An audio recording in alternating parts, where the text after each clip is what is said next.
54 kilometre बाँकी हुँदा राधिकाले एकछिनको लागि पनि चलाइछ गाडी है। यो बाँकेको जङ्गल, राष्ट्रिय निकुञ्जको जङ्गल यहाँ हेर्न सकिन्छ मजासँगले। म र श्री सँगसँगै छौँ हामी, रमाइलो छ है।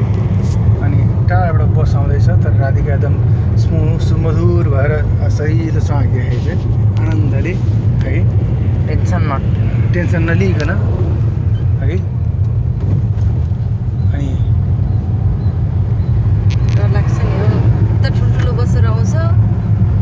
ठुलो बस आएर के भएर आफ्नो बाटोमा खाली भयो भने हाँक्नु मजा आउँछ नि।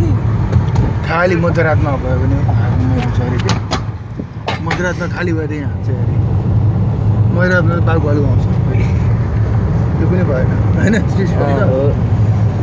होइन।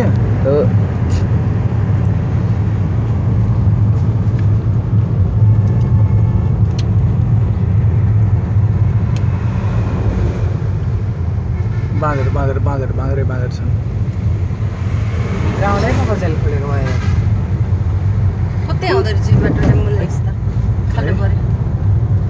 खालो पऱ्यो के भएन। खोजे पुल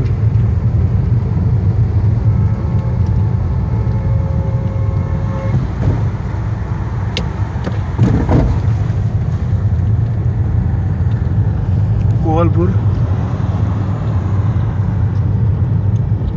53 किलोमिटर अरे यहाँबाट। अहिले 54 किलोमिटर भन्ने ठाउँमा राधिका 1 किलोमिटर आएको। 1 किलोमिटर तल आएको थियो। अब 1 किलोमिटरमा खानेकुरा खानमा आउँछ भने 3 किलोमिटर कटिसक्यो। छैन अझै पनि त्यो बस्ती थियो होला, बस्तीमा हामी गएनौँ। अब हामी अब अर्को जहाँ पाइन्छ त्यही खाने चपर चपर भातहरू खाने।